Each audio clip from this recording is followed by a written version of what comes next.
Ah, moi j'ai appris à trader, à faire de la modélisation de marché à l'époque, du vrai trading, pas du spiel comme on fait où tu achètes, tu mets un stop loss. Bienvenue dans ce nouvel épisode de Blocks. Aujourd'hui on reçoit Marc Mazur, véritable OG de la crypto. Il a investi au tout début, il y a plus de 10 ans quand personne n'y croyait.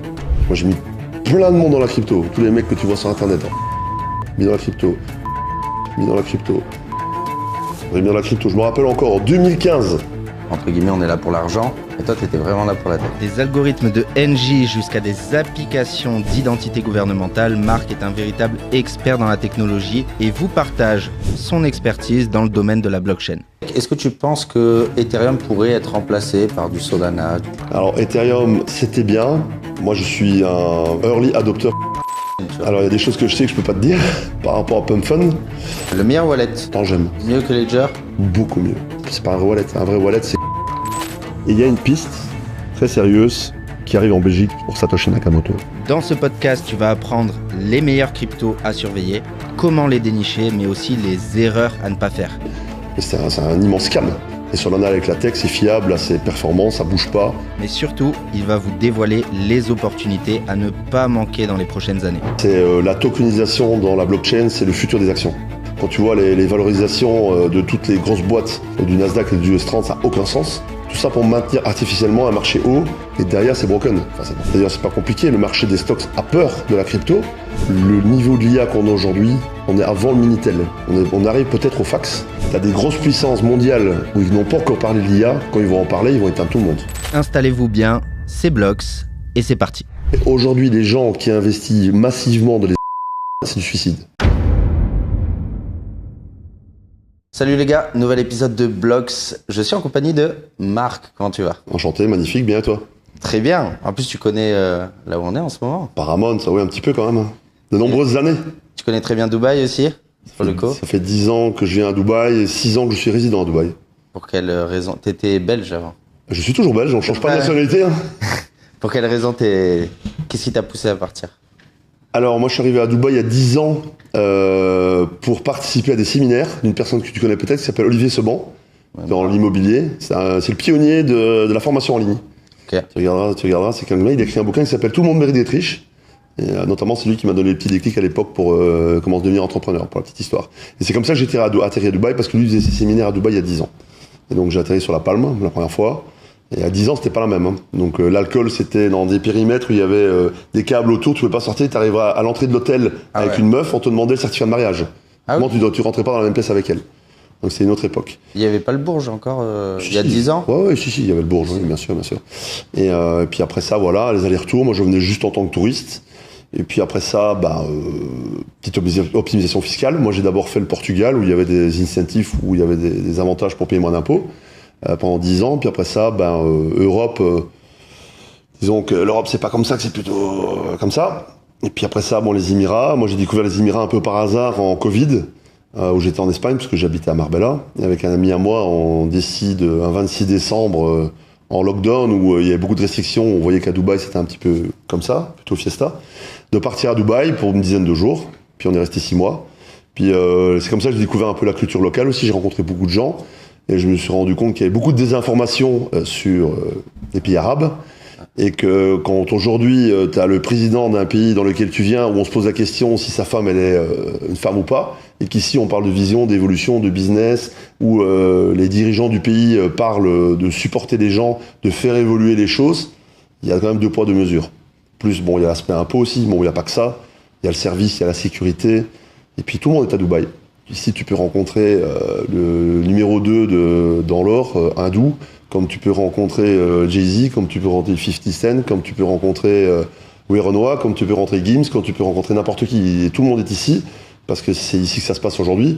Et donc il y a Dubaï, puis après ça il y a les Émirats, UAE, et puis il y a ce qu'on appelle GCC, Gulf Country City, où c'est tout, l'Arabie Saoudite, etc. Et l'Arabie Saoudite, aujourd'hui, c'est Dubaï il y a 10 ans. Il y a 30 millions de personnes locales. Ici, il y en a 3. Donc, il y a 10 fois plus de potentiel là. Il y a Neom, il y a The Line. Il y a plein de gros projets au niveau blockchain, crypto, IA, etc. En Europe, on se pose la question de créer un budget en France pour développer de l'IA. Ouais, il y a un énorme décalage. Il y a un décalage, voilà. Est-ce que tu peux expliquer ce que tu fais, tout ton parcours? Comment t'as commencé ta vie entrepreneuriale? Alors moi j'ai 46 ans, J'ai commencé à travailler en 2000. En 2000, bloc de l'an 2000. On se posait la question si Internet allait fonctionner ou pas. Donc on était un petit peu à l'époque du Minitel au niveau d'Internet, je veux dire. Moi, j'ai commencé au niveau vraiment IT, informatique. À l'époque, pour une boîte en Belgique qui s'appelle Electrabel, qui aujourd'hui s'appelle Engie. Moi, je faisais simplement de l'infrastructure, donc data center, serveur, etc. Et en 2000, voilà, je m'occupais des applications un petit peu critiques. J'arrivais toujours très tôt au boulot. Et donc, par la force des choses, je m'occupais des problèmes de la veille pendant la nuit. Et en 2000, ce qu'on appelle aujourd'hui l'entité de trading, donc on fait de l'achat-vente, etc., et vraiment du trading au niveau énergétique, c'était par téléphone, par fax et par messagerie Yahoo. Ok. Donc ça, c'était 2000, donc on a une idée du niveau des trucs.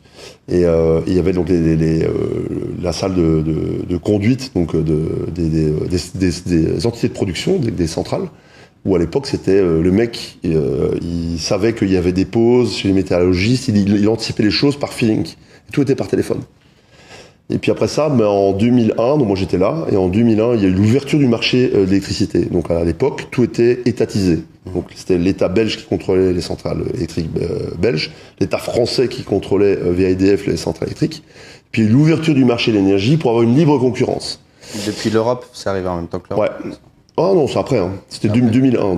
Et un vendredi, on est venu me trouver en me disant voilà, il y a l'ouverture du marché de l'énergie, donc ils vont racheter des sociétés en France, notamment à Lyon, la Compagnie nationale du Rhône, la CNR. Donc il n'y a pas d'Engie, il n'y a pas de GDF, il n'y a rien. Il n'y a que dalle en France, zéro. Et le vendredi, on me dit voilà, ça t'intéresse, lundi, on part, on part de zéro. Je dis ok. Donc me voilà parti avec un sac à dos avec 3 personnes, avec une camionnette qui part avec des serveurs pendant le week-end pour arriver à Lyon. Où ils rachetaient la CNR, donc tous les barrages hydroélectriques entre la Suisse et Port-Saint-Louis, pour créer la première entité de ce qui est aujourd'hui Engie.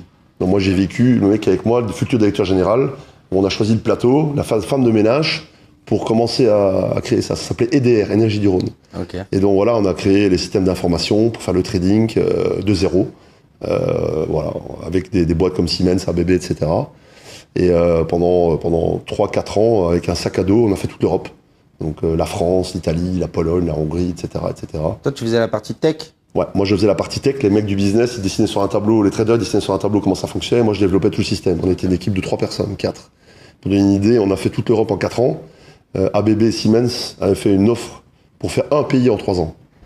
Je pourrais dire, voilà. Donc on était vraiment comme des fous furieux, mais on dormait pas, quoi. C'était vraiment en mode commando.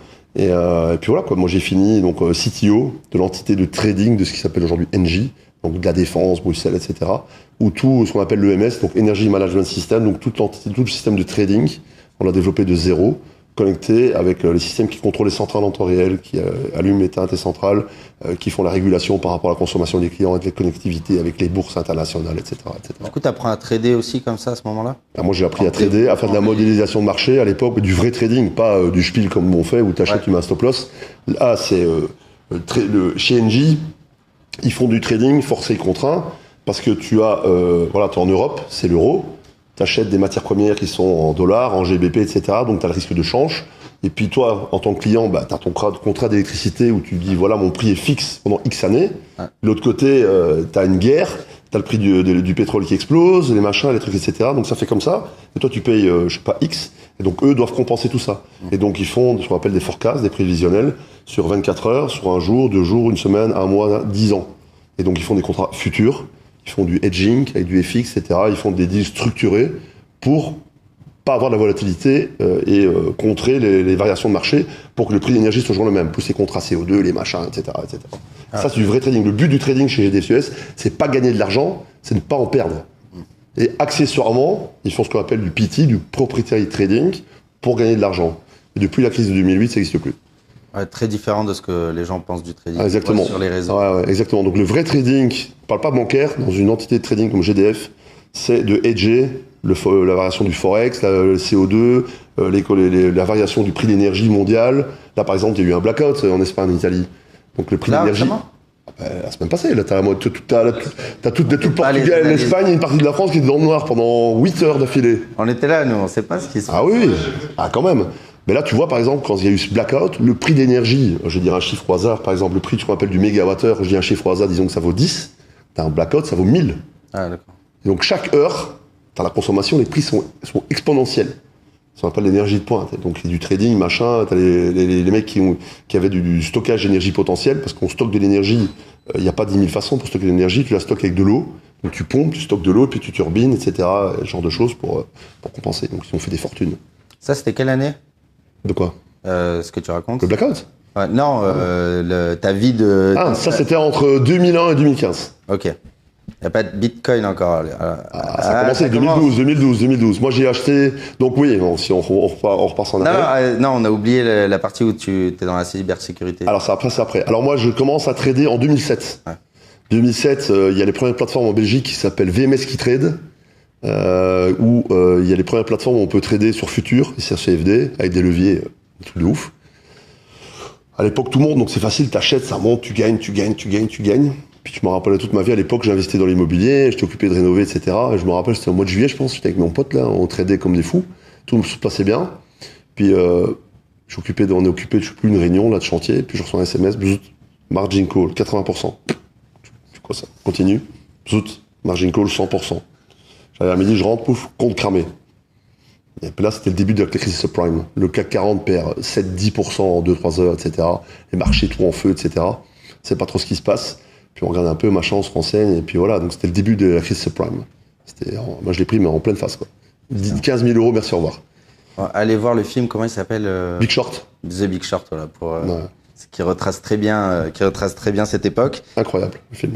Et ensuite, tu repars en Belgique. Ah, moi je suis en Belgique, là. T'es toujours en Belgique? Ah, là je suis en Belgique, 2007, je suis en Belgique. Donc 2008, crise financière. Puis après ça, il y a le 11 septembre, des trucs comme ça, etc. Donc moi je l'ai vécu en salle de marché le 11 septembre chez GDF. Enfin à l'époque c'était Electrabel. On était en salle de marché, on voit le prix du pétrole qui explose, et c'était pas encore dans les news. Puis directement on voit dans les news CNN, machin, etc. C'était guerre, quoi. Je crois qu'ils ont fait un film sur ça aussi, sur des traders où ils avaient visu directement sur les tours. Et les mecs, ils voient l'avion passer en direct, ils voient pas les cours qui bougent, et après ils arrivent, ils se disent vite, on short. Le prix je me rappelle, le prix du pétrole, ça fait bam, tout le monde sur le marché, c'était la guerre. Incroyable. Ouais, ça c'était 2020 à l'époque là, et puis après ça voilà, donc forcément 2011 on commence à parler de la blockchain. Moi forcément venant de la finance et de la sécurité et de l'IT, à l'époque on voyait ça comme dans la modélisation d'un modèle informatique sur ce qu'on appelle les couches OSI. La couche physique, transport, présentation, etc. Donc c'est très théorique. Et à l'époque, on parlait de la blockchain comme étant une nouvelle couche, une 9e couche. Okay. Vraiment pour persistance des données, non-répudiation, distribution, distribuer, etc. Et moi, dès le début, je trouve ça incroyable, cette technologie. Moi, c'est la technologie qui m'a séduit, c'est pas l'investissement à la base. Je trouve ça incroyable d'avoir une persistance des données distribuée, pérenne et open source, où n'importe qui peut mettre un nœud chez lui et stocker de l'information, je veux dire, et participer, contribuer au réseau. Et puis après ça, la première fois que moi j'ai acheté du Bitcoin, c'était par Coinbase. Ok les gars, j'ai pensé à un nouveau concept. On va le faire à partir de maintenant dans chaque épisode de Blocks. Ça va être simplement un DCA. Parce que ça fait plus d'1 an et demi que je fais des émissions. L'afficheur, il était peut-être à 35 000 $ un Bitcoin. Là, on est à 119 000. Et je me suis dit, si on avait mis ne serait-ce que 50 $ de crypto toutes les émissions, aujourd'hui, on serait blindé. Donc, je vais le faire à partir de maintenant et vous allez participer aussi. Ce que je vous demande, c'est, s'il vous plaît, dans les commentaires, mettez-moi des cryptos et chaque semaine, on va regarder celle qui a été le plus likée, la plus mentionnée et on l'achètera pour notre DCA Blocks. Voilà, j'appelle ça le DCA Blocks. Toutes les semaines, à chaque fois qu'il y a une émission qui sort, on fait le DCA. Donc, c'est parti, on commence tout de suite. Et pour commencer, on va commencer avec Bitcoin parce que là, il n'y a pas de commentaire, c'est le premier. Et quoi de mieux que de commencer avec Bitcoin? Si on avait acheté d'ailleurs que du Bitcoin pendant ce bull run, on serait mieux loti que d'avoir acheté des altcoins. Donc, on va prendre 50 $ par émission. Confirmé, vous avez acheté 50 $.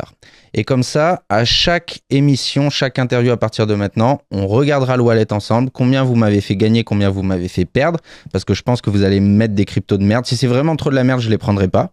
Et on va pouvoir voir l'évolution ensemble. Donc là, comme vous le voyez, je suis sur Kraken, on est partenaire avec eux et il y a une offre pour vous. Vous avez 50 € de BTC offert dès que vous déposez 200 €. Donc c'est pour les nouveaux comptes, pour ceux qui veulent tester la plateforme. C'est une plateforme qui existe depuis 2011. Ils sont régulés partout. Vous allez retrouver du futur, vous allez retrouver du stacking auto. Attends, je voulais vous montrer ça d'ailleurs. Ça c'est cool parce que je le vois pas sur tous les exchanges. Là, regardez dans votre portefeuille, vous avez un truc, c'est gain automatique et vous allez l'activer. Et ce qu'il va faire, voilà, c'est jusqu'à 12% d'APR par an. Ce qu'il va faire, c'est qu'il va regarder toutes les cryptos que vous avez dans votre wallet. Par exemple, si vous avez du Solana, vous avez rien à toucher. Vous n'avez pas besoin d'appuyer sur stacker, sur quoi que ce soit. Vous mettez juste l'option que je viens de faire. Et je crois que c'est tous les 15 du mois, vous allez recevoir un paiement qui correspond à 6 à 8% par an. Donc, vous faites ça sur le mois, combien ça fait. Et vous touchez des cryptos en plus. Vous allez toucher des Solana en plus, des Bitcoin en plus, des Ether en plus. Donc, évidemment, c'est sur une trentaine de cryptos, je crois. Allez regarder, ça, je trouve que c'est très cool. L'interface, elle est cool. Les paiements, c'est facile. Vous avez le lien juste en dessous. Merci Kraken de sponsoriser la vidéo, de nous permettre de faire encore plus d'interviews et de vous régaler sur ça. Et on retourne, c'est parti. Comment tu l'as découvert déjà? Le Bitcoin. Par la technologie, par la blockchain. Ouais, mais est-ce que ça a été... Forum, Internet. Forum Internet, les news, évolution au niveau tech, IT. Donc moi, c'est par la tech que je l'ai appris. Et la sécurité. C'est comme ça que j'ai découvert. Puis 2012, il y a plein de gens à l'époque avant moi qui achetaient du Bitcoin underground avec du cash pour acheter des stéroïdes.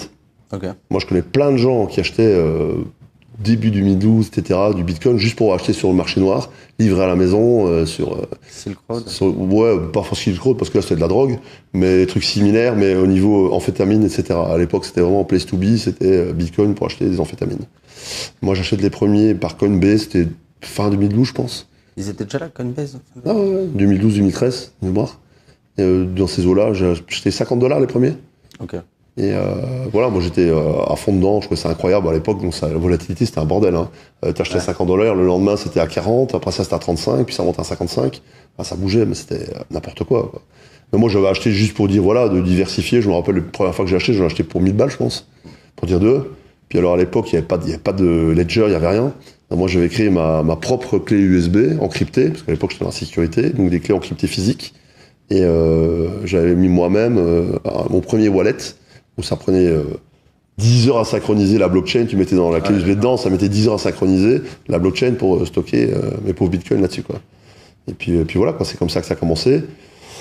Et puis j'ai toujours suivi ça de près, toutes ces évolutions. Puis moi j'étais un fervent défenseur de unbanking, donc on parle là du 2015. Moi j'ai mis plein de monde dans la crypto, tous les mecs que tu vois sur internet. Rodolphe Stéphane, mis dans la crypto. Jean-Luc Cussac, mis dans la crypto. Romain Bayeul, mis dans la crypto. Je me rappelle encore, en 2015, je lui parle du Bitcoin, de la crypto, ouais, c'est de la merde, c'est de l'arnaque et tout. Ouais, je crois. Et en fait, tu sais comment j'ai convaincu beaucoup de personnes? Il y a un reportage sur Netflix et maintenant c'est sur YouTube, ça s'appelle Banking on Bitcoin. Okay. Et ce reportage explique toute la genèse de la blockchain, crypto, etc., les premiers exchanges, Silk Road, etc., le fait que voilà, ce soit non centralisé, etc. Il a regardé le reportage, à la fin du reportage, je me rappelle, il m'appelle, il me dit c'est ça qu'il faut faire. Je dis ouais, je te l'ai dit. Il y a plein de gens, hein, tous les mecs que tu vois sur les réseaux, là, toutes les lettres de l'alphabet, les ZT, machin, les A et les bazars, tous ces gens-là, c'est moi qui, à l'époque, début Covid, tous ces mecs-là, c'est moi qui les ai en crypto. Donc t'étais vraiment convaincu. Parce que c'est bizarre, tu sais, nous, on a cette blague, en plus on dit ouais, on est là pour la tech, entre guillemets, on est là pour l'argent. Mais toi, t'étais vraiment là pour la tech. Ouais, tech, sécurité, je trouve ça incroyable. Décentralisation. Moi, c'était le stockage d'informations décentralisées, non répudiables. Ça, c'est le truc, c'était incroyable. Mais que Bitcoin. Alors, attends, à l'époque, on est en 2012, 2013. Ouais. Après ça, Ethereum qui arrive, là, incroyable, on peut faire des apps, mettre des smart contracts, donc ça, c'est la révolution d'un point de vue développement applicatif, pour pouvoir créer des applications où personne ne peut prendre le contrôle. Tu renonces au contrat, etc. T'as un smart contract qui est là, qui vit, tu mets un front-end dessus, c'est parti, etc. Ou bien tu peux faire des interactions entre les smart contracts, etc. Voilà. Je trouve ça incroyable. Donc Ethereum fait fervent défenseur. À l'époque, XRP, à fond XRP, parce que moi je viens à l'époque, donc après NJ, moi je pars dans le monde bancaire. XRP, remplacement de Swift, paiement interbancaire et tout. Entre-temps, ça a changé. Après ça, je vais descendre XRP dans 10 minutes. Ah bon? Ouais. Ouais, ça c'est autre chose. Et donc voilà. Les boîtes s'y intéressaient déjà à l'époque? Ouais. Donc moi j'ai dans ton coin. Alors attends, je me souviens plus des dates. Mais attends, on est en 24 2014. Moi je faisais des projets avec Atos dans le paiement, etc. Et à l'époque Atos déjà regardait, donc j'en reparlais justement, j'ai fait un collier avec un mec d'Atos. À l'époque 2014-2015, Atos regardait déjà pour faire un POC d'intégration des systèmes de paiement crypto dans les terminaux de paiement, dans les TPE. C'est les mecs qui font les QR codes et tout Atos, tous les terminaux de paiement partout dans le monde, c'est Atos. C'est le deuxième plus gros réseau d'acquiring au troisième au monde. Il y a Edouard Philippe là-bas, non? Il y a eu un move comme ça à un moment où il y a un des gars qui est parti. Ok. Et donc voilà, donc oui, il y a quand même beaucoup de trucs. Moi, chez BNP, À l'époque, je faisais des projets un peu stratégiques en Belgique, donc BNP Paribas Fortis, où on avait fait des POC d'utilisation de la blockchain pour stocker des logs, donc des data logs, sur des transactions bancaires. Parce que le problème, tu as toujours le risque du root, donc la personne qui a le plus de droits, qui peut modifier des datas dans une database ou dans les logs. Peu importe, en crypte, machin, le mec qui peut faire ça.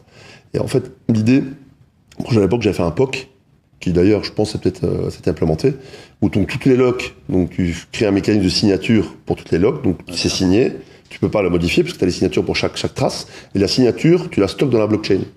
Et donc si tu as un auditeur qui vient externe, prouve-moi que ce log n'a pas été modifié. Pas de problème, prends le log, transaction un tel, tu as la signature, tu vas dans la blockchain, tu prends la signature, tu compares, tu vois qu'elle n'a pas changé, donc tu as une non-répudiation, tu as une preuve qu'il n'y a pas eu de changement, simplement. On ne parle pas de stocker de la valeur de la monnaie dans la blockchain, mais dans la partie note d'une transaction, qui coûte rien, peu importe la blockchain, tu peux stocker de la data. Donc ça, vous faites des POC et c'est approuvé et c'est en place ou pas du tout? Ils ont abandonné? Je me rappelle pas, je me contacte depuis, mais je sais utiliser pour le stockage de signature, pour faire de la non-répudiation par après. Donc toi qui es très tech, est-ce que tu penses que Ethereum pourrait être remplacé par du Solana, du Sui? C'est un peu... Non mais c'est vrai. J'ai fait une vidéo il y a 3 semaines, flip Solana Ethereum. Ah ouais? Pour toi ça va flip Alors Ethereum, c'était bien. Moi je suis un early adopter Solana. Okay. Moi j'ai acheté mes premiers Solana à 0,27. J'en ai parlé sur les 0 à 0,35. J'ai rendu énormément de gens très très riches à cause de ça. Parce que j'achetais et puis j'expliquais comment faire tenir des positions et rajouter faire du pyramidage à la hausse. Et on est monté, on a vendu moi j'ai vendu 50% à 110, non pas 40% à 110, et puis on a tenu jusqu'à 220. Puis après ça, bon, la chute, etc., racheter, enfin, les FTX, les machins. Mais moi, la tech de Solana, c'est le niveau de ma technologie de Solana, Proof of History qui m'a séduit. Okay. À l'époque, on est en Proof of Work sur Ethereum. On parle de passer en Proof of Stake, on n'y est pas encore. Il y a Solana qui arrive. Incroyable, performance, nombre de transactions par seconde, etc. Bon, il y a eu des problèmes de disponibilité, etc. à l'époque. Mais la tech, elle était incroyable. Et aussi, tout le stack de développement, tous les DApps, tout ce qui arrive, etc. C'était incroyable. Moi, c'est celui du nouveau, ce qui m'a séduit, c'est la tech sur Solana. Est-ce qu'aujourd'hui, ils font pas fausse route à aller se mettre que dans les meme coins et... Est-ce qu'aujourd'hui, c'est pas vu comme une shitcoin blockchain, tu vois? Alors, il y a des choses que je sais que je peux pas te dire par rapport à PumpFun, mais on va dire que... PumpFun, c'est rentable. PumpFun, c'est un bon produit, tu vois, mais...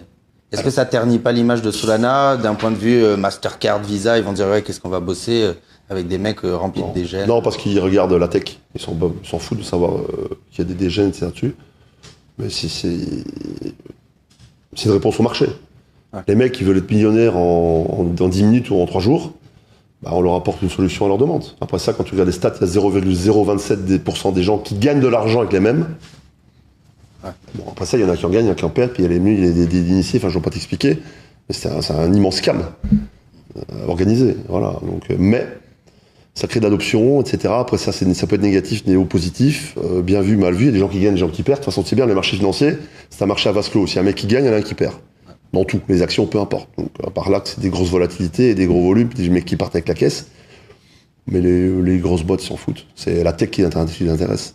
Et Solana, avec la tech, c'est fiable, c'est performant, ça bouge pas, c'est stable, ça n'a plus craché depuis maintenant, je pense, 24 mois ou 36 mois. L'adoption est là, les stacks de dev sont là. T'as tous les gros des apps qui sont dessus. PumpFun qui est là. Et tu risques de voir bientôt un renouveau sur PumpFun, mais je peux pas en parler. C'est quoi, c'est le DEX? C'est sorti ça, non? Ouais, mais il y a d'autres trucs qui vont arriver. D'autres trucs? Ouais, je peux pas dire. Du perpétuel? Ouais. Non, on va voir. Et je peux pas dire. Et voilà. Mais non, Solana c'est là. Ethereum, pas assez performant, même avec les évolutions, quand tu vois des nombres de transactions par seconde, les coûts de transaction, etc. sur du Solana, l'Ethereum c'est encore à la ramasse, et ça sera toujours à la ramasse, et ils vont jamais arriver à dépasser Solana. Là, il a proposé apparemment un grand changement sur le VM pour que ça devienne beaucoup plus rapide. Après ça, VM, le gros avantage de VM, si tu veux commencer à faire par exemple collatériser les choses, par rapport à des projets que tu fais, etc., il y a beaucoup plus de fonctionnalités, je veux dire, d'un point de vue utilisation d'une solution que tu mets en EVM qui n'a pas sur Solana aujourd'hui. Après ça, tu as plein de bridges, tu peux faire du wrapping, des machins, etc. Donc toutes les solutions existent pour arriver à faire la même chose. Donc moi, personnellement, je suis plus Solana qu'Ethereum dans le futur. Après ça, tu as des outsiders qui sont là, Sui, comme tu l'as dit. Après ça, il y a d'autres choses qui sont pas encore sorties et qui pourraient être encore mieux. Mais bon, aujourd'hui, moi, je suis un fervent défenseur d'un point de vue Solana, tech, performance, adoption et futur, quoi. J'ai l'impression que c'était comme ça aussi sur Internet ou dans les langages de programmation de manière générale. Ça a toujours été remplacé par quelque chose Bien sûr. de meilleur, quoi. Tout à fait, mais c'est vrai, c'est ça, voilà. Après ça, dans le langage de programmation, si tu vas en low level, on est toujours la même chose, c'est de l'assembleur. Ouais. Tout est d'assembleur, les drivers, les machins, c'est de l'assembleur, et ça restera toujours d'assembleur parce que c'est le plus performant. Après ça, quand tu passes dans des couches juste au-dessus, super performance, c'est du C, C++, c'est des machins comme ça. Tous les niveaux des langages de programmation au-dessus, c'est parce que les codeurs sont fatigués et ils veulent pas se casser la tête. Et t'arrives à ce qu'on appelle du L4G, où le mec, il prend des blocs, il les assemble, il met des flèches et ça génère une application. Mais bon, après ça, c'est pas performant, etc. Mais si tu veux avoir de la perf, il faut avoir un bon codeur. Rien à faire. Tu m'as dit tout est un scam, et c'est vrai que 99% des cryptos qu'on connaît, dans 5 ans, elles n'existent plus. Qu'est-ce qui n'est pas un scam, justement, dans la crypto? Mais il n'y a pas que la crypto, hein. Il n'y a pas de la crypto, tu vas dans le monde des actions, c'est la même chose, hein. Tu prends toutes les low cap et les trucs qui sont cotés une fois par jour, et 80%, c'est de la merde. Et c'est pas parce que c'est de la crypto, mais c'est comme ça. Et le marché est là pour ça. Ça nettoie. Après ça, dans ces petites boîtes, t'en as qui percent, etc. Et au départ, c'est toujours une low cap. Et c'est toujours un truc où il y a du potentiel, mais on ne sait pas. Et après ça, il faut faire la différence entre une équipe où il n'y a rien derrière, où il veut se barrer avec la caisse. Mantra, il n'y a pas longtemps. Ouais, c'est vrai. Merci, au revoir. Mantra, Mantra, vas-y, moi ça m'intéresse pas, Mantra. J'ai jamais mis 1 euro dans Mantra. Et Est-ce qu'il y a des trucs qui font sens, qui vont rester sur le long terme? On entend beaucoup parler de RWA. Tu penses que ça, c'est une bonne idée, par exemple? RWA, en fait, RWA, c'est la tokenisation dans la blockchain, c'est le futur des actions. Parce qu'aujourd'hui, au niveau des actions, marché US, etc., tu as énormément de manipulation. Tu as tout ce qui est injection de liquidité au niveau des US. Ils émettent des billets alors qu'il n'y a pas plus la parité avec l'or et il n'y a rien derrière, avec le quantitative easing. Ils rachètent leurs propres indices pour tout faire monter artificiellement. Quand tu vois les valorisations de toutes les grosses boîtes du Nasdaq et du US 30, ça n'a aucun sens. Tout ça pour maintenir artificiellement un marché haut, et derrière, c'est broken. Enfin, c'est broken. Ouais. C'est compliqué. Et ce qu'il y a, c'est quand tu vas dans la blockchain, tout est tracé, tu peux tout vérifier, et tu peux créer beaucoup plus facilement de la tokenisation, de la titrisation digitale, pour parler dans un langage un peu plus familier. Aujourd'hui, facilement, ici à Dubaï, tu prends une licence VARA, tu viens chez moi à Ras Kama, tu as DAO, RAC DAO qui existe depuis 2 mois, tu ouvres une boîte, tu tokenises comme ça. Et c'est là. Et moi, j'ai les parts de la boîte. Voilà, c'est ça. Moi, je suis occupé dans un gros projet, petite pub, No Beer Zone, où je fais une DAO avec un fonds d'investissement énorme qui va être derrière. Et voilà, et la tokenisation, c'est le futur du marché du stocks. D'ailleurs, c'est pas compliqué. Le marché des stocks a peur de la crypto. 2026, tout déménage à Texas. Je sais pas si tu sais, mais le marché sera continu. Okay. Le marché des actions ne va plus s'arrêter. 7,24, 24, 7,7. Ah, ok. En 2026. Okay. Pour concurrencer la crypto. Ouais. C'est bien la preuve. Mais ça va être compliqué pour eux. C'est pas sur toutes les actions, sur que le Nasdaq tous les US. Ils déménagent au Texas, ils ont mis des incentives, pas d'impôts, etc. Tu vas au Texas, là, les prix sont occupés d'exploser. Tout le monde, tous les traders sont occupés de tout ouvrir au Texas. En 2026, t'as un marché continu sur les actions. Même le week-end. 24, 7. Les mecs qui vont devoir bosser, ok. Et donc voilà, donc c'est bien la preuve qu'ils sentent que le marché va vers ça pour essayer de le concurrencer. Mais il y a tellement. Moi, j'étais à Paris Blockchain Week, là, voir un peu. En France, là, il y a tellement d'incubateurs, tellement de plateformes pour faciliter la régulation, les projets, etc. C'est incroyable. Par contre, en France, vous avez un gros problème.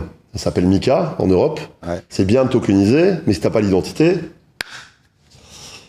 Par exemple, moi j'ai créé une petite identité numérique il y a 10 ans qui s'appelle It's Me, et on est occupé de la porter en France aussi. Et je parlais justement avec les gens de la Paris Blockchain Week qui devaient voir Hidalgo et les gens de chez vous, je sais pas quoi, là, qui s'occupent de ça. Je comprends très bien comment des mecs qui sont dans la banque des dépôts s'occupent de la digitalisation du pays, mais bon, ça c'est encore autre chose. J'ai arrêté de comprendre comment ça se passait en France depuis que vous êtes toujours au chèque. Mais si vous n'avez pas l'identité digitale, vous ne saurez rien faire, parce qu'il y a MiCA. Donc c'est bien de tokeniser, c'est bien de titriser digitalement, parce que tu es dans la banque, tu achètes avec un easing, tu achètes des actions, le KYC, il est fait, etc., donc il n'y a pas de problème. Mais tu arrives dans la blockchain, si tu n'as pas l'identité, tu ne pourras rien faire. Avec ta carte d'identité périmée française, tu ne vas pas aller loin. Et là, c'est le gros problème que vous avez, en France et en Europe, hors Belgique, Luxembourg, Hollande, parce que là, ils utilisent It's Me, c'est le bootstraps du KYC. Okay. Et après, tu vas commencer à scanner une carte d'identité, faire un machin, un truc, un bazar, c'est mort. Puis après ça, il y a le life cycle. Tous les 3 ans, il faut refaire le KYC. Ça coûte. Il faut remettre la carte, il faut le suivre. Tu auras acheté. Si tu le fais pas, on fait quoi? On garde tes tokens, on bloque le compte. Ça va à l'encontre de la blockchain, ça va à l'encontre de la décentralisation.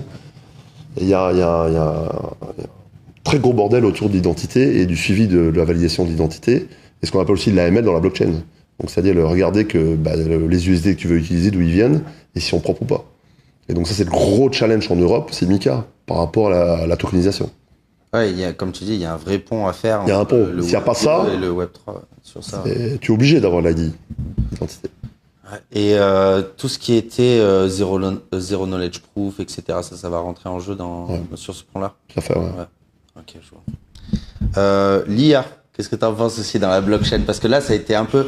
Alors l'année dernière, c'était Memecoin et IA énormément. Alors pour performers. J'ai été à une énorme conférence un peu underground IA au Texas il y a un mois, où il y avait des mecs, des sommités, genre le mec qui a formé Tai Lopez, l'autre il passe sur CNBC, il est associé avec Grant Cardone, enfin tu vois, ce genre de truc. Moi je fais de l'IA depuis 2001. L'IA aujourd'hui c'est juste un nom pour dire joli, c'est IA. Mais en fait c'est du machine learning. Si tu regardes historiquement, machine learning, ça existe depuis les années 70-80. Et en fait, quand tu vas dans un système industriel, n'importe lequel, c'est un système de self-learning. Tu as une chaîne de production, tu as une entrée, tu as un process, tu as une sortie, et la sortie repasse dans un système qui calcule pour recalibrer l'entrée. C'est un IA. C'est simplement, ça existe depuis toujours. Les PLC LLM. Ok. Et aujourd'hui, voilà, c'était amélioré pour pouvoir... traiter de la vidéo, du son, de l'image, du texte, etc. Et créer ces bases de connaissances pour après ça les interroger. Mais je dis ça existe depuis toujours, entre guillemets. Mais est-ce que ça fait sens dans la blockchain? Parce qu'on nous a fait croire que oui. Alors moi j'ai un peu de mal à y croire. Bon, alors moi je vais te dire un truc. Le niveau de l'IA qu'on a aujourd'hui, on est avant le Minitel. On arrive peut-être au fax. Et aujourd'hui, les gens qui investissent massivement dans les agents IA, c'est du suicide. Parce qu'aujourd'hui, là, on l'a bien vu, t'as eu l'effet DeepSeek. T'as vu le marché, la réaction du marché. Et moi, je peux te dire de choses que je sais, que de nouveau, je peux pas dire. T'as des grosses puissances mondiales où ils n'ont pas encore parlé de l'IA. Quand ils vont en parler, ils vont éteindre tout le monde. Surtout du côté BRICS, mais côté plutôt R de BRICS. Je peux te dire que ces gens-là, ils sont à un état d'avancement inné par rapport à tout le reste. Et aujourd'hui, investir massivement dans l'IA, c'est du casino. Donc oui, tu peux investir un peu des agents IA. Je peux même pas en parler, mais il y a par exemple, tu as des technologies distribuées de GPU, par exemple le projet GPU qui est de l'infra distribué, qui utilise la technologie de la blockchain pour le tracer, oui, mais dire qu'on met l'IA dans la blockchain, ça n'a aucun sens. L'IA n'a pas besoin de la blockchain n'a pas besoin de l'IA. De nouveau, tu utilises la blockchain pour stocker de la non-répudiation, de la data, oui. Comme moyen de paiement, oui. Comme moyen de traçabilité sur les transactions, oui. C'est tout, ça s'arrête là. Mais les deux sont pas liés, quoi. Tu me parles de moyen de paiement. Toi, tu penses que la crypto serait un moyen de paiement dans le futur? Ça l'est déjà, hein, on peut déjà l'utiliser, mais globaliser, est-ce que ça aurait un sens? C'est une énorme question. Ça peut, mais à partir du moment où ici, par exemple, où tu as des solutions où tu fais crypto AED ou crypto USD ou crypto euro instantanément, pourquoi? Tu as la crypto qui est derrière, etc. Tu payes ta Visa, ta Mastercard. Visa, Mastercard, c'est un brand d'acceptance, comme Amex, etc. mondial. Solana ou USDT, c'est pas un brand d'acceptance mondiale.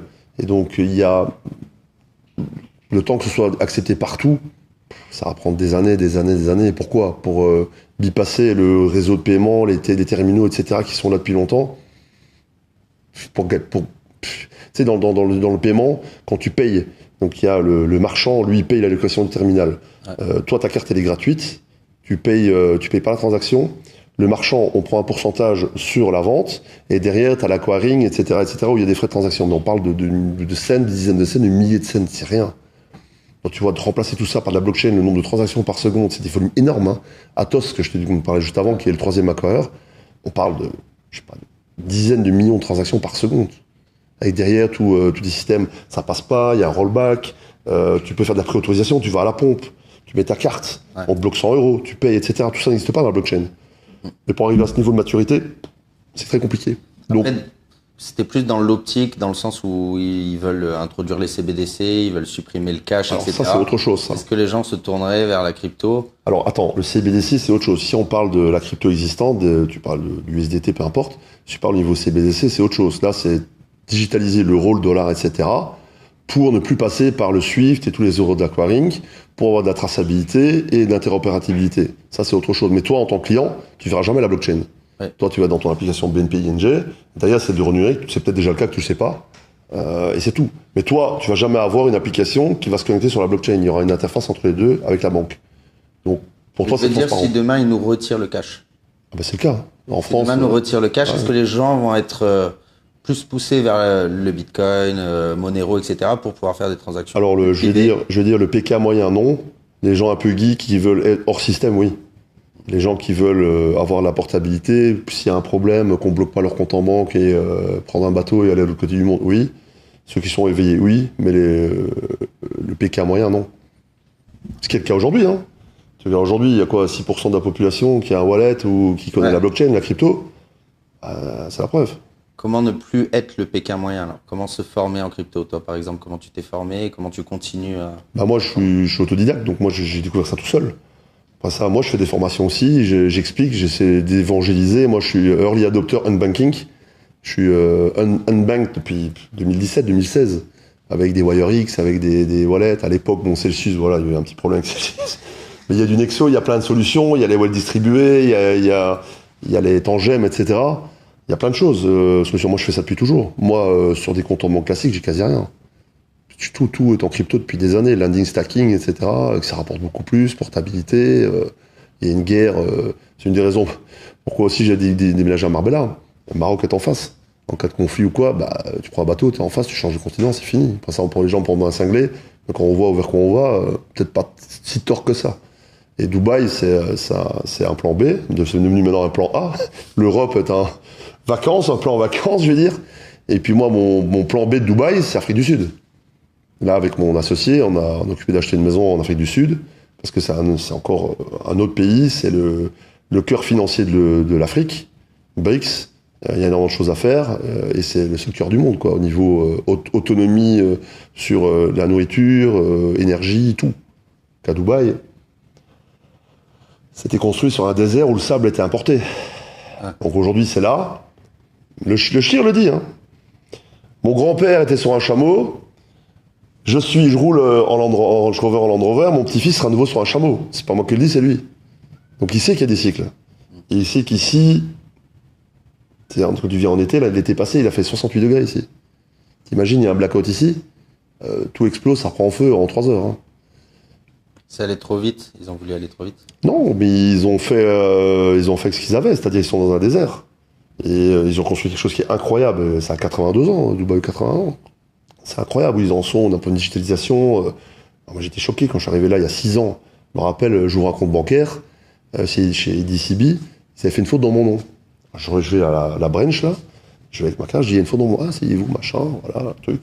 Kiosque, la dame elle dit voilà, mets ton ID, je mets mon ID, bonjour, là, tic, tic, tic, je mets mon empreinte et tout, qu'est-ce qui se passe? Je dis il y a une faute sur mon nom, pas de problème. Touc, la carte est sortie imprimée, la nouvelle. Ok. Ah là, t'es là. Non, attendu 6 mois. À l'époque, je faisais les projets sur BNP. Ouais. J'ai dit, il y a un petit décalage. Ouais.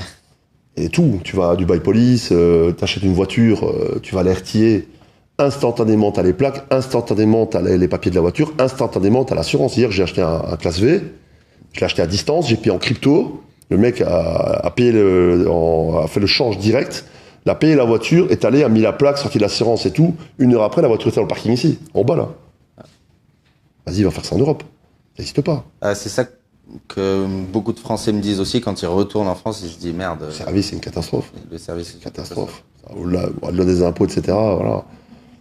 C'est le service, la sécurité. Il y a tout. T'achètes un appartement ici, t'achètes en 3 heures, t'as les clés, quoi. Recordement fibre optique. La Razelcam, je m'installe il y a 2 semaines. J'arrive au mall. Bonjour, je voudrais la fibre optique. Installez-vous, question. Après ça, ils sont un peu chiants parce qu'ils veulent te vendre n'importe quoi. Ouais. T'as plus de 20 minutes de discussion. C'est ça, et ça. Non, oui, non, oui. Ok, dans les 48 heures, c'est fait. 3 heures plus tard, le mec m'appelait. Je suis devant chez toi, t'es là? Oui. Il a fait clic. C'était fini. Okay. Et il me aime l'électricité, il aime l'eau. C'est vrai que le service est très bon. On peut pas dire le contraire. Et tout, même l'évolution, regarde au niveau même régulation crypto. Donc ici à Dubaï, on a la régulation VARA, qui est l'équivalent entre guillemets de MiCA, mais positif, pas négatif. Il n'y a pas de restrictions, c'est plus pour faire progresser les choses. Ça a été créé il y a 6 mois. Moi, j'ai attendu 6 mois donc ça fasse la maladie, etc. C'est pour ça que maintenant, je crée aussi mon fonds DAO, etc. ici à Dubaï. C'est magnifique. Ils font que des évolutions. Ils contrôlent. Il y a de la MA, du KYC, etc. Ils font pas n'importe quoi, mais tout est contrôlé. En fait, à Dubaï, ils laissent la liberté, ça part en couille, ils contrôlent. Et ça a toujours été la philosophie, pour tout. Ouais. Voilà. Et ça se passe très bien. C'est une bonne idée de monter un projet crypto à Dubaï parce que nous, depuis la France, tout le monde nous dit ne le montez pas à Dubaï parce qu'on va vous prendre pour des scammers. Non, pas du tout. Il y a très peu de projets legit. C'est faux. C'est faux. En fait, tu peux créer toute ta structure à Dubaï. Et puis après ça, si tu veux avoir ce problème encore de vue Dubaï, les scams, ce qui est faux, parce qu'ici, tu fais une connerie, on te met, tu portes plainte, n'importe qui porte plainte à la police, tu sors plus du pays. Hein. Ouais. Donc le risque ici de faire un scam ici, c'est suicide. T'es travel ban. Après ça, tu dois tout expliquer, etc. Moi, j'en connais qui ont voulu faire des scams ici NFT, et ils sont restés 5 ans au placard. Hein. Donc faire un scam à Dubaï, c'est la pire chose. Pourquoi on voit tous les influenceurs à Dubaï, là, c'est les ou quoi que ce soit, là, qui nous... Ouais, mais allez, je vais pas le défendre. Il fait pas de scam. Aujourd'hui, il fait pas de scam. Non, c'est vrai. Il fait de... C'est considéré comme un scam en France. Il fait... Ouais, mais il fait... Même les... Je vais pas citer les blazes, mais les machins, etc., ils font pas des scams. Je vais pas les défendre. Moi, je fais pas ça. Ouais. Mais ils font apporteur d'affaires pour un broker. Ouais, c'est vrai. Et ils te disent, déposez 500 € et suivez ce que je fais.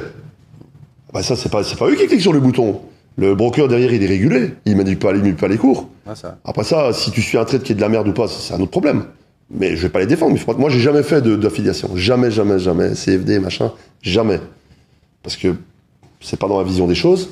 Parce que je connais très bien comment fonctionnent les brokers, Booka, Bookbay, etc. Et voilà, moi, ça fait partie du marché. C'est une réponse. Ce serait pas eux, c'est quelqu'un d'autre. Les CFD, c'est la partie de chip des futurs qui a été créée à l'époque pour le retail. Parce que les futurs, bah, tu achètes un contrat futur, c'est du 1000, 2000, 3000 pour une position, par rapport à ce que tu fais. Après, c'est les micro-futurs, les machins. Et le CFD est une réponse au marché retail. Mais le CFD, t'achètes 4 milliards de CAC, le CAC, il bouge pas. Il n'y a pas de contrepartie. Même si tu es book A, il n'y a pas, parce que le fournisseur de liquidité derrière, il n'y a pas d'exécution sur le marché. Donc c'est du fictif, entre guillemets. Et après ça, bon, juste pour une petite explication, c'est quoi Book A, Book B? Ben, quand vous arrivez, bonjour, j'ouvre un compte en passant par le lien de A, B, C, D, Z, machin. Bah déjà, vous êtes flagué comme étant un mec qui n'y connaît rien. Et vous êtes dans le Book B. Et le Book B, bah, ça veut dire que quand vous allez passer votre trade, il va même pas être exécuté sur le fournisseur de liquidité. C'est la plateforme, le broker, qui garde le trade est ouvert, etc. Vous gagnez, vous avez l'argent. Vous perdez, il prend l'argent, il le met dans la poche. Tandis que si vous êtes Book A parce que vous êtes bon et vous perdez, c'est exécuté sur le marché et le broker prend juste des fees. Ça se rappelle Book A, Book B. Donc forcément, bah, Book B, comme l'argent va dans la poche, après ça, bonjour Z, voici 800 €, 800 $ d'affiliation pour toi qui as déposé 2 fois 500 et qui a tout perdu. Pas moi qui l'ai dit, hein. Y a un mec sur Brut qui a déjà fait les reportages, il y a du reportage sur Blata, etc. Moi je dis rien, j'explique juste ce qui se passe. Hein. Bah, ça voilà, c'est pas eux, ce serait quelqu'un d'autre, mais c'est pas une arnaque. Mais les gens sont de plus en plus éduqués sur ça maintenant. Ouais, après ça, notre ami Blata, oui, il a fait de la merde, il a fait des trucs avec des NFT, des machins, des brawls, etc. Comme tout, hein, les BILO1, hein, tous ils ont fait des parties avec la caisse. Mais ça c'est autre chose, ça c'est du vrai scam. Ça voilà, mais après ça, de nouveau, le problème est toujours entre la chaise et le clavier. Et ils se font manipuler les gens, ils croient ils veulent être millionnaires avec 500 $, ils sont pas éduqués. Il n'y a pas d'éducation financière à l'école. Tu vas en Russie, tu parles avec n'importe quelle fille russe, elles ont toutes fait l'université, elles ne vont jamais tomber dans des trucs comme ça, parce qu'elles ont été éduquées financièrement. Tu vas en Suisse, il y a aussi d'éducation financière, en Allemagne il y en a plus. Nous, tu sors de l'école en Belgique et en France, tu commences à travailler, tu sais rien. Tu sais même pas dans quoi investir, combattre quoi l'inflation, comment, tu sais rien. C'est une catastrophe. Ouais, il y a une vraie éducation à faire. Vraie éducation. Alors qu'on a des modèles qui fonctionnent, hein, on voit qu'en Suisse ou même aux States. Bien sûr. Après ça, je pense que c'est une volonté pour faire un nivellement par le bas. Ici, c'est le cas aussi, j'imagine. Ici, ils sont éduqués, ici. Ah oui. C'est notre approche. Comment toi, tu diversifies du coup ton patrimoine? Qu'est-ce que tu conseillerais aux gens? Est-ce que c'est toujours le bon moment d'investir dans la crypto en ce moment? Alors, il faut donner la date. Il y a des meilleurs marchés. Donne la date. On est le 7 mai. On est le 7 mai 2025. Alors, ça dépend où tu en es dans ta vie. Tu sors de l'école, t'as pas de patrimoine et t'es employé immobilier. T'as le levier de la banque, tu as des revenus, etc. Tu vas acheter un petit appart, un machin, etc. Tu restes un peu chez tes parents, tu tires un peu dessus, tu as des revenus qui rentrent en immobilier. Et moi, mon conseil, c'est simple, tu as d'immobilier, tu arrives à dégager un peu de valeur, un peu de revenus sur l'immobilier, donc de la plus-value. Là, tu investis dans la crypto. Donc tu investis pas ton capital, tu investis la plus-value générée par l'immobilier pour acheter un actif plus risqué. Après ça, l'avantage de la crypto, c'est que c'est volatile. À un moment où on parle, là aujourd'hui justement, il y a les taux d'intérêt FOMC. FOMC aujourd'hui, ouais. Il y a beaucoup de liquidités, beaucoup de USDT, de liquidités qui ont été apportées dans le marché hier.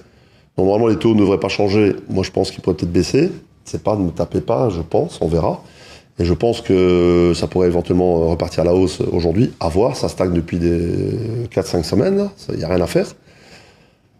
Après ça, déjà, rien qu'il y ait du stacking, tu fais 12, 13, 14%. Sans rien faire. Le stacking, c'est le nouveau livret A un peu. On devrait plutôt mettre. Les gens devraient épargner. Ton livret A, il a combien 1,5, 2 3 2,5 L'inflation est combien 7 Voilà, donc, livret A, tu perds de l'argent. Dans 10 ans, tu as perdu la moitié de l'argent que tu as sur ton compte en pouvoir d'achat. Tu fais un stacking normal, tu es à 7, 8, 10, 12, tu peux aller jusqu'à 15. Donc tu fais deux fois l'inflation. Voilà. C'est un problème, les gens ne voient pas. En fait, ce qu'ils ne comprennent pas, les gens, c'est le facteur temps. Et quand tu t'achètes de façon régulière, tu fais du DCA, bêtement, moi, mes enfants, j'achète depuis qu'ils sont nés du Bitcoin, $50 tous les mois. Je te laisse regarder, ils ont 14, 15 ans. Je laisse imaginer la valeur du portefeuille. C'est rien. Automatique, j'achète tous les mois $50. Il n'y a rien de fabuleux. Puis après ça, tu as l'effet cumulatif, l'effet DCA, etc. Et sur du long terme, c'est la meilleure chose à faire pour les enfants, c'est ça. Et ça coûte rien. Tu peux mettre 20 €, tu peux mettre 10 €, tu fais ça automatique. Et ce qu'il y a, c'est que les gens ne comprennent pas que c'est sur 10 ans, c'est rien dans une vie.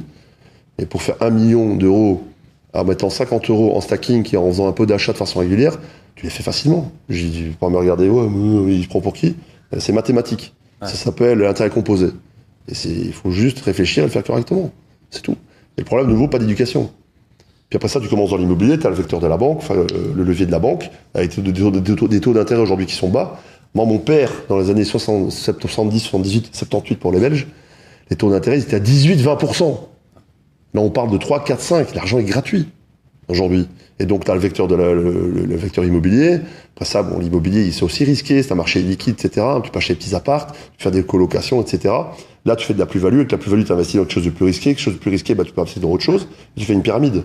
Et moi, aujourd'hui, tu sors de l'école, tu es employé, investis dans l'immobilier, tu n'as pas d'argent. Tu ne vas pas mettre 100 balles dans la crypto, ça n'a aucun sens. Puis une fois que tu as des revenus, tu as du capital, oui, investis dans la crypto, fais développement personnel, il y a dropshipping, e-commerce, il y a 10 millions de choses à faire qui rapportent toujours aujourd'hui. Aujourd'hui, les gens, ils voient Bitcoin à 100 000, ils se disent j'ai loupé le truc. Non. Ceux qui font vraiment de l'argent, c'est ceux qui étaient au début. Alors attends, cette histoire-là, toute ma vie, Bitcoin à 100, trop tard. Bitcoin à 500, trop tard. Bitcoin à 1000, trop tard. Bitcoin à 10 000, trop tard. Bitcoin à 20 000, trop tard. 1 million, trop tard. Il n'est jamais trop tard. Et ce qu'il y a, c'est que les gens ne comprennent pas, c'est que le marché, il était là hier, et aujourd'hui, il sera là demain, après-demain, après-demain.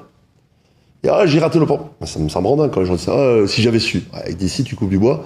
C'est simplement, à un moment donné, il faut passer à l'action. Et oui, il faut être un peu patient. Le trading, c'est 80% d'attente, 20% d'action. Et simplement, qu'il y a de l'action, il faut être là. Et ce qu'ils ne comprennent pas non plus, c'est que le capital, c'est ton fonds de commerce. C'est ton stock. Tu crames ton capital, tu n'as plus de stock. Et donc, tu ne peux pas investir. Et c'est toute une psychologie. Et il faut être formé pour ça. Après, les gens, ils aiment bien aller sur des cryptos un peu plus exotiques, tu vois, sur les altcoins. Et malheureusement, cette année, ça n'a pas payé. Il y a très peu d'altcoins qui ont...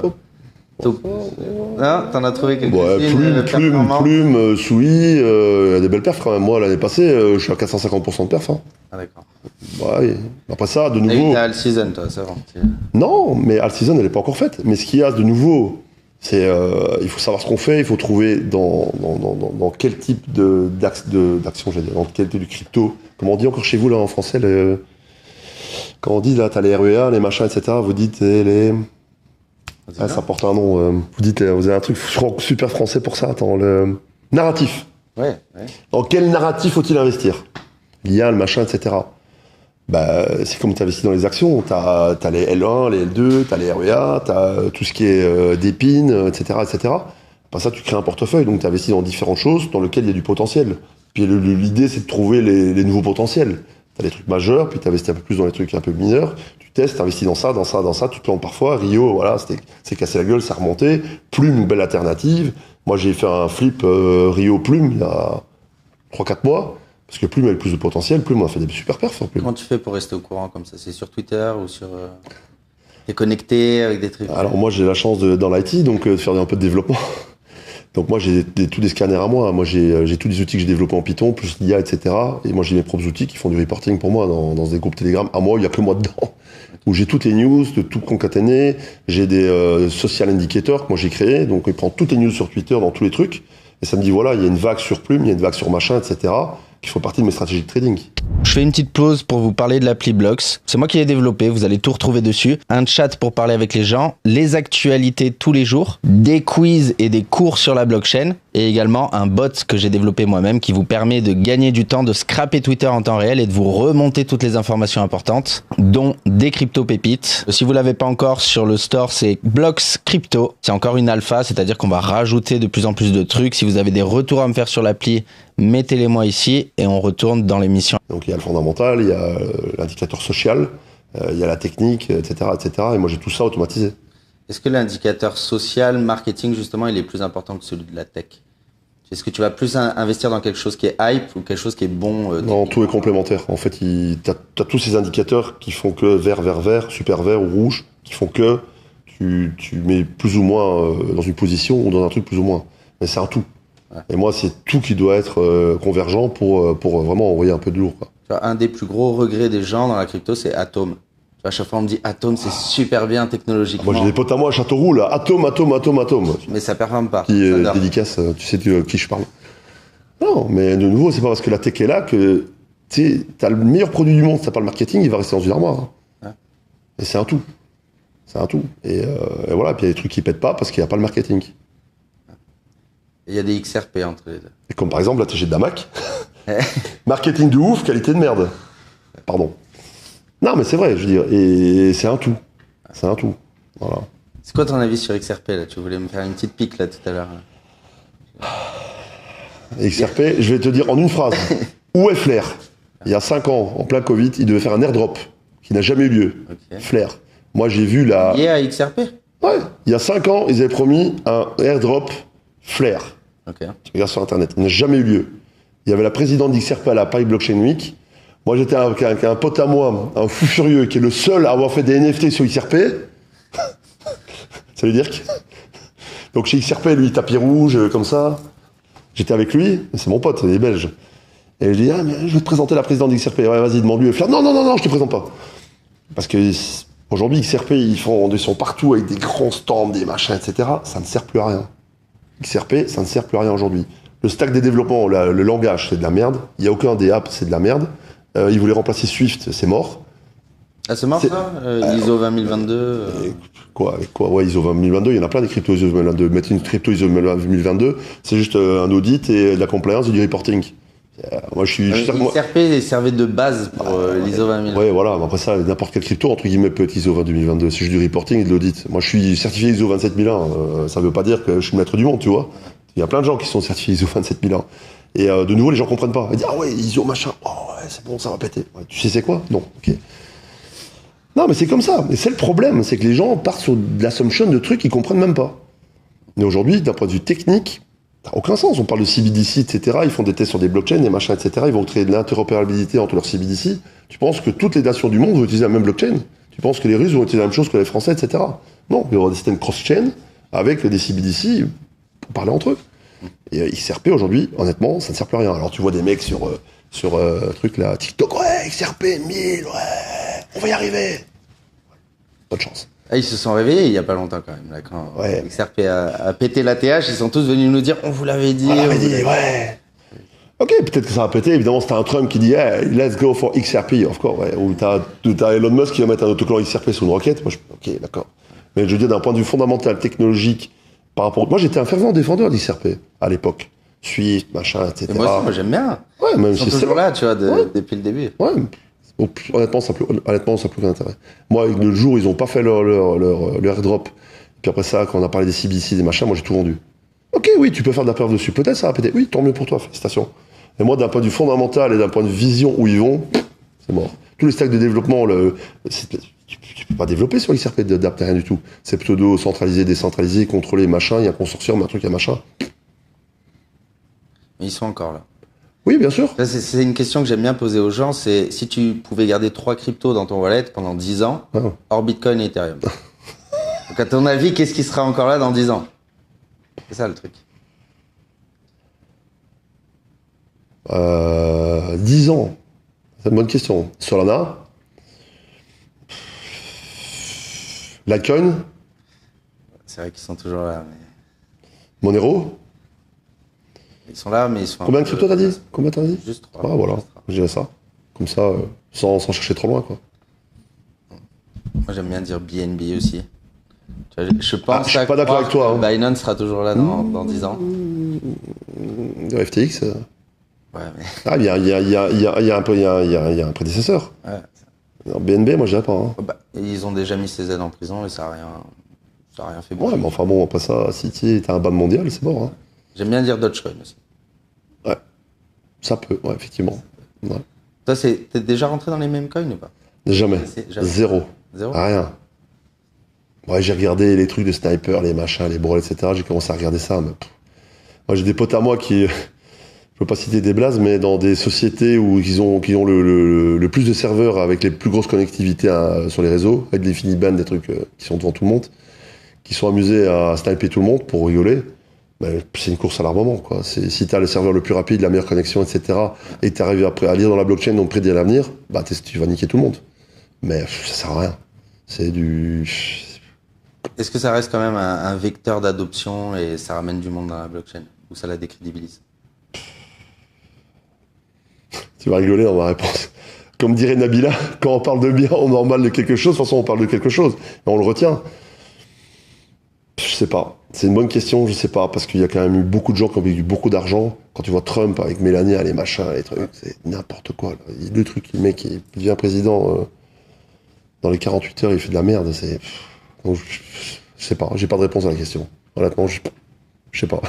J'ai l'impression que c'est une grosse part de l'écosystème hein, quand même maintenant. En volume, oui, hein. Ouais, Transaction, ouais. Mais là, ça s'est calmé, mais ouais, tout à fait. Ouais. Après, c'était comme à l'époque les NFT. Hein. Les NFT, c'était à l'époque. Tu sais qu'à l'époque, il y a 5 ans, le plus gros volume de transactions sur Ethereum, c'était un scam. Hein. Ouais, c'était le numéro 1. C'est à cause de ça que les prix de transaction étaient élevés, c'était un scam. Donc, tu penses que ça pourrait revenir les NFT quand même? Moi, j'utilise toujours des NFT. Je fais des levées de fonds en NFT. Hein. Bah après ça, l'art, les machins, etc. La technologie du NFT et le fait de titriser quelque chose, la technologie, elle est bien. Non-fungible token, elle est bien. Mais par rapport à son utilisation, les singes, les machins, les brawls. Ouais. Mais NFT, moi très prochainement, tu vas voir, je vais utiliser des NFT. J'en parle pas parce que c'est un truc un petit peu confidentiel dans le monde de la musique. T'as plein de trucs confidentiels. Ah, j'ai plein de choses confidentielles, moi. Je suis très connecté. Mais les NFT, moi, dans très peu de temps, tu vas voir que je vais en utiliser à très bon escient et ça va être très marrant. Pour à quoi c'est servi, c'est-à-dire de la fidélité, accéder à des backstage et machins, etc. Et pourquoi là-bas, c'était fait. Mais avoir des singes avec une tête dessus. Il y a des gens qui espèrent que ça va revenir. Comme on dit ici, Inch'Allah. Ouais.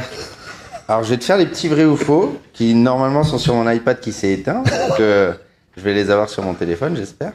Normalement. Tac. Simplement vrai ou faux et après on débat. Vas-y. Parce qu'il y a des gens, ils essaient de débattre pendant, mais il faut le faire vrai. Tac. Est-ce qu'il est trop tard pour acheter des cryptos en 2025? Faux. Est-ce que l'année prochaine, plutôt en fin d'année, le marché crypto va fortement chuter? Est-ce qu'on aura encore un bear market meurtrier? Ah, j'ai pas de boule de cristal, je vais pas débattre, mais je vais dire donc bear market. Bah, j'irai même peut-être plus pas. Je vais répondre par eux. Je vais dire vrai. Est-ce qu'il est risqué d'investir en crypto? Vrai. Est-ce qu'il vaut mieux placer son argent en crypto ou dans l'immobilier? Ah, c'est pas oui ou non, là. Ouais, ah oui, il vaut mieux placer son argent en crypto qu'en immobilier. Faux. Ok. Est-ce que 90% des projets crypto actuels auront disparu dans 5 ans? Vrai. Est-ce que les cryptos vont remplacer les banques traditionnelles? Faux. Est-ce que je peux investir en crypto même si je ne connais rien à la finance? Vrai. Est-ce que c'est toujours possible de faire des x100 en crypto? Vrai. Est-ce que la crypto va remplacer l'euro ou le dollar? CBDC, tu veux dire? Ouais. Vrai. Est-ce que le DCA, c'est la meilleure stratégie d'investissement? Pour un débutant, vrai. Est-ce qu'un jour Bitcoin atteindra $1 million? Vrai. C'est tout. Quel horizon de temps? Ça, c'est difficile à dire. Mais tout le monde me dit oui. Ouais, tout le temps. 1 million. Mais pour... Moi, j'avais prédit les 100 000 déjà, il y a 12 ans. Ah ouais, bon. Ah, mais Mais c'est 1 million, compliqué, ouais. hein, les gens, à chaque fois, 1000 $, c'est trop. 1 million. Bah, c'est pas compliqué, c'est mathématique. T'as une quantité limitée, t'as X% qui sont perdus chaque jour qui passe, on perd des tokens, qui sont perdus, des wallets, des machins, etc. T'as l'offre et la demande, t'as l'adoption, donc c'est mathématique, tu es obligé d'y arriver. Ouais. Ça, x10, c'est rien. Hein. Ouais, c'est vrai que maintenant, ça représente quoi Juste, donc on est à 2,6 trillions de market cap total. Ouais. Le Nasdaq, c'est 10 000 fois ou 100 000 fois ça. Donc tu fais un pourcentage, je sais pas, t'as 0,1% du Nasdaq qui passe en crypto, c'est à ton million. C'est rien. Mais on fait la vidéo à chaque fois et pourtant, il y a des gens qui osent toujours pas rentrer dans la crypto. Ah ouais? Et c'est vrai que mathématiquement... C'est mathématique. Ça pourrait être quoi le pire risque pour Bitcoin? Que Bitcoin retombe à zéro? Quel pourrait être... On trouve qu'il y ait Satoshi Nakamoto et que ce soit la NSA. C'est ça ton guess à toi ou... Alors, ça sera pas le cas parce que moi j'ai une piste de Satoshi Nakamoto. Est-ce que tu veux savoir ma piste Satoshi Nakamoto? Ouais. Alors, tu vas rigoler. Tu sais qu'en Belgique, on est très renommé pour tout ce qui est cryptologie. Et à la KUL, l'université de Louvain, il y a un mec, chaque fois j'oublie son nom, je peux retrouver là, avec qui j'ai bossé d'ailleurs dans It's Me, mais j'ai toujours un trou de mémoire pour retrouver son nom. C'est lui qui a inventé AES. AES, c'est que tu es partout dans l'encryption. C'est belge. Et il y a une piste très sérieuse qui arrive en Belgique pour Satoshi Nakamoto, parce que nous sommes les pionniers dans tout ce qui est cryptologie. Et bon, la blockchain, Bitcoin, c'est signature encryption distribuée, simplement. C'est peut-être un Belge. Ou des Belges. Après, vaut mieux pas le savoir, comme tu dis. Vaut mieux pas savoir qui c'est. Bah, il y a plusieurs... Alors, il y a des débats intéressants. Donc, l'ordinateur quantique, zéro risque pour la blockchain. Parce que c'est distribué, même si tu pètes la signature de l'encryption, vas-y, prends le contrôle 51% du réseau, échange la même transaction partout, ça marche pas. Il y a un truc, moi, j'ai fait une vidéo là-dessus, je me suis fait incendier, entre guillemets, et j'ai appris quelque chose d'ailleurs par rapport à ça. Gros problème de la blockchain, c'est Internet. Si demain t'as une guerre, la première chose qu'on fait, c'est couper les médias. Aujourd'hui, les médias, c'est Internet. Tu coupes Internet, c'est-à-dire que on peut avoir un désynchronisme au niveau de la blockchain, de toutes les blockchains.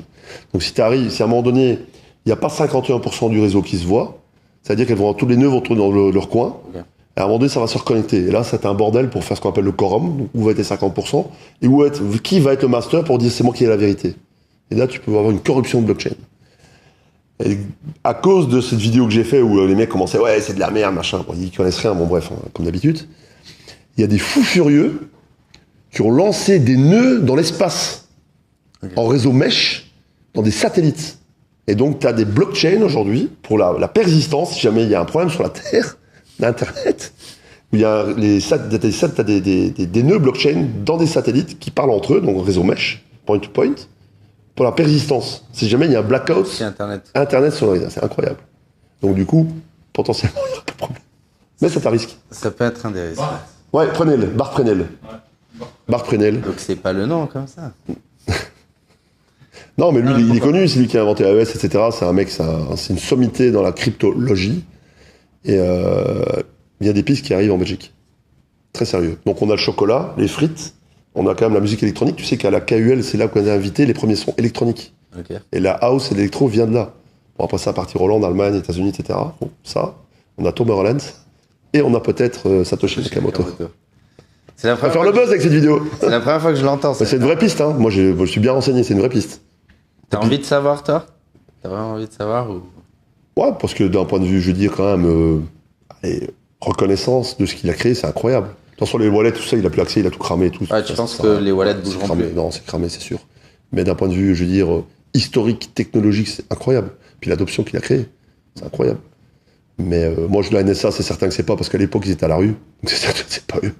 À cette époque-là, en 2012, il y a rien. Donc, Et comme beaucoup de gens disent aussi, si toi, tu as pu remonter une piste, pourquoi c'est très peu probable qu'aujourd'hui, le FBI ou quoi, ils aient pas déjà identifié le mec, tu vois. Pas par les emails, les serveurs. Je pense qu'ils s'en foutent. Ça va changer quoi leur vie? Ouais. Tu sais, les bitcoins, ils les saisissent, ils les revendent, point barre. Qu'est-ce que tu veux savoir qui c'est derrière, hein. Ils savent qu'il n'y a pas. Que c'est cramé, etc., que les wallets, ils sont inaccessibles. Et de toute façon, les audits ont été faits, à part A plus B, la blockchain, etc., c'est non répudiable, tu peux pas la manipuler. On ne va rien se passer. On nous a sorti une théorie hier aussi, c'était En fait, c'est voulu et Bitcoin, c'est la nouvelle monnaie du nouvel ordre mondial et du coup, il laisse faire et ça a été créé comme ça. Oh, c'est comme, ouais, C'est Sadek qui a dit ça hier. ouais, non c'est comme la Terre est plate et la Lune c'est une base de Terre mais extraterrestre. Ouais, bien sûr. Bah, la Terre n'est pas plate, moi je peux te confirmer. Ouais. J'ai fait le vol Dubaï au Texas en passant par le pôle Nord. Ouais. Tu vois la courbure de la Terre et tu vois vraiment qu'elle est pas plate la Terre, donc je peux confirmer. Après ça, il y a plein de théories. Bon, moi, je vais pas rentrer dans les débats comme ça, mais il y en a pas beaucoup dans ce sens des vols. C'est souvent dans l'autre sens. Ah bah oui. Ouais. J'ai des petites complétions de phrases. Pardon ? C'est quoi complétion ? Je te dis le début, tu me dis la fin. Oula. Quelle crypto pourrait dépasser Bitcoin ? Aucune. La crypto qu'il ne faut surtout pas acheter. La crypto qu'il faut surtout pas acheter. Je sais pas. Mantra. C'est sûr. La dernière crypto que j'ai achetée. Savannah. Plume, hier. La blockchain la plus performante selon moi. Solana. Le secteur le plus prometteur dans les cryptos 2025. RVA. L'outil indispensable quand on investit en crypto. Oh, il y en a plein, hein, mais investir, pas trading, investir. Comme market cap. Et pour trader du coup. TradingView. La meilleure stratégie pour investir en crypto. DCA, pour le PK moyen, DCA. Et si on n'est pas le Pékin moyen, qu'est-ce qu'on peut optimiser, qu'est-ce qu'on peut faire ? Bah, il faut se former, gestion de risque, RR, support résistance, et stratégie long terme, convergence d'indicateurs, analyse fondamentale, technique, et tout le bordel, quoi. La crypto la plus sous-cotée. Ah, c'est une bonne question, ça. Je vais pas te répondre comme ça. La plus sous-cotée. Ouais, tu l'aimes bien, mais elle performe pas trop. Bon, moi je pense Plume pour répéter beaucoup plus, hein. Plume. Bon, on va aller voir Plume après. La meilleure plateforme pour acheter des cryptos. Pour un novice ou pour quelqu'un d'expérimenté ? Expérimenté, là, les gens sont un peu expérimentés quand même. Ça, sur notre chaîne. Ouais, il y en a plusieurs. Moi je dirais Budget, Mexi. Si tu fais Budget, Mexi, tu couvres tout. On n'a pas le droit en France. Pardon ? On n'a pas le droit en France. Je sais pas de quoi tu parles. Moi je suis pas en France, moi. Non, après ça, bah oui, si t'es français, bah il faut passer par les plateformes Mika, donc un truc Binance. Le meilleur wallet pour sécuriser ses cryptos. Tangem. Tangem ? Ouais. Tu veux pas savoir pourquoi ?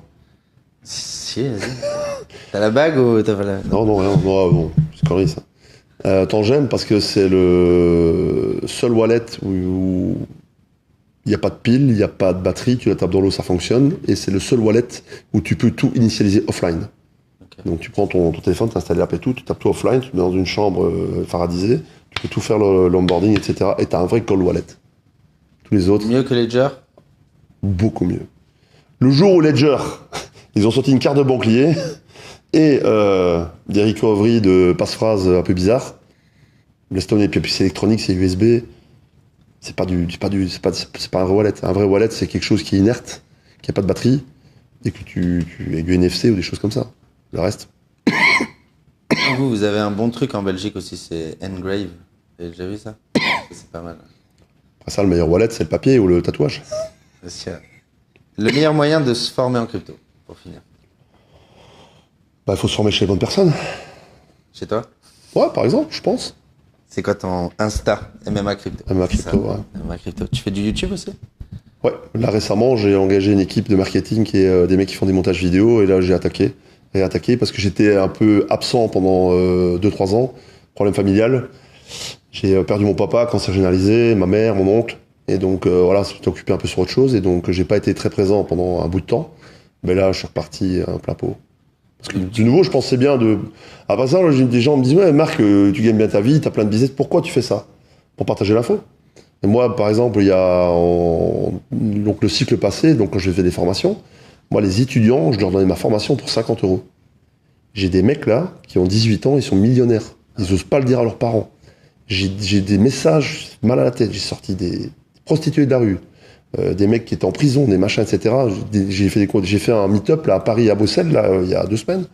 J'ai des mecs qui sont venus me trouver après, tu sais, maintenant ils me disent j'habite en Suisse, j'étais dans la rue, mon père était dans la rue, maintenant j'habite en Suisse, je roule en Ferrari grâce à toi. Des messages, je peux t'en montrer des dizaines, Solana, machin, un truc, plein. Donc ça fait plaisir aussi. Il n'y a pas de concurrence, il n'y a pas d'ego. Moi je trouve qu'on doit tous monter ensemble, et puis si tu fais mieux que moi, explique-moi. Et c'est comme ça qu'on peut partager l'information. Et apprendre à pêcher, c'est quand même mieux que fournir du poisson. Ouais. Et moi, j'ai toujours eu cette philosophie-là. Et c'est comme ça que ça fait progresser les choses. Si t'avais pas des mentors, moi, t'avais pas des Olivier Seban, des gens qui expliquent, des machins, etc., on progresse pas. Mais c'est vrai que la phrase que tu dis, elle ressort tout le temps dans les commentaires et tout. C'est ouais, si t'es si fort que ça en crypto, qu'est-ce que tu fous sur TikTok ou sur... Alors moi, TikTok, je le fais pour m'amuser. J'ai Instagram. 1200 followers. Instagram, j'ai 11 000. Bon, bah, j'ai mon Snapchat, j'avais 60 000 followers, il a sauté, j'ai même pas recréé. Moi, TikTok, je le fais parce que ça m'amuse. Le jour où ça m'amusera plus, je le ferai plus. C'est bien. Ouais. Je m'en fous. Et j'ai petit Twitter. J'étais avec Asher dans un side event. Je connais Asher depuis perpète. Je le vois et tout, on parle et tout. Et même lui me dit, t'aurais fait Twitter, t'aurais été plus fort que moi sur les réseaux. T'aurais le numéro 1 français, je sais pas quoi là. Bah, Twitter, ça me casse la tête. Moi, j'ai pas envie de le faire. Quoi. Bon, voilà, après ça, c'est des choix. Moi, je dis.